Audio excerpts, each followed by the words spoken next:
తెలంగాణను ప్రత్యేక రాష్ట్రంగా సాధించిన పార్టీగా బీఆర్ఎస్ కు ప్రత్యేక గుర్తింపు అయితే ఉంది. అయినంత మాత్రాన కొత్త తెలంగాణను 10 ఏళ్ల పాటు పాలించిన ఆ పార్టీ ప్రభుత్వం తప్పులేమి చేయలేదా అంటే ఎందుకు చేయలేదు?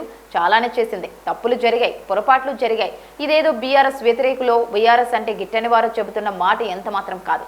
సాక్షాత్తు ఆ పార్టీ వర్కింగ్ ప్రెసిడెంట్ 10 ఏళ్ల బీఆర్ఎస్ పాలనలో కీలక మంత్రిగా చక్రం తిప్పిన ఆ party working president Kalvakuntla Taraka Ramarao ఈ మాట చెప్పారు. తెలంగాణ ప్రత్యేక రాష్ట్రంగా ఏర్పడ్డ తర్వాత రాష్ట్రాన్ని 10 ఏళ్ల పాటు బీఆర్ఎస్ఏ పాలించిన సంగతి తెలిసిందే.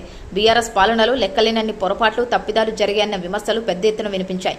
ఉద్యోగాల భర్తీ కోసం నిర్వహించిన ప్రశ్నపత్రాల లీకేజీలు, ఇంటర్ బోర్డు వాల్యుయేషన్లో మితిమీరిన నిర్లక్ష్యం ఫలితంగా చాలా మంది విద్యార్థుల ఆత్మహత్యలు, రాజకీయ నేతల ఫోన్ల ట్యాపింగ్లు, ప్రాజెక్టుల అవినీతి పరంపర ఇలా చాలానే విమర్శలు వినిపించాయి.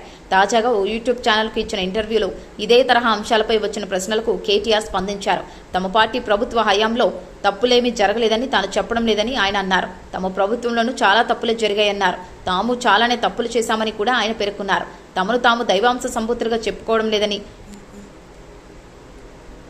తాము మానవ మాతృమేనని ఆయన అన్నారు. తమ పాలనలో జరిగిన తప్పులను ప్రస్తావించిన కేటీఆర్ టీఎస్పీఎస్సీ నిర్వహించిన పరీక్షలకు సంబంధించిన ప్రశ్నాపత్రాల లీకేజీని గుర్తు చేసుకున్నారు. నాడు టీఎస్పీఎస్సీలోని కొందరి ద్వారా జరిగిన తప్పు తమ మెడకు చుట్టుకుందని ఆయన అన్నారు. నాడు ప్రశ్నాపత్రాలు లీక్ అయిన వెంటనే అందుకు బాధ్యులను గుర్తించి వారిపై చర్యలు తీసుకొని ఉంటే బాగుండేదని ఆయన అన్నారు. తప్పు చేసిన నాటి టీఎస్పీఎస్సీ బోర్డును పీకి వారేసి ఉంటే నిరుద్యోగుల్లో తమ పట్ల ఈ మేర ఆగ్రహం గూడు కట్టుకుని ఉండేది కాదని ఆయన అన్నారు.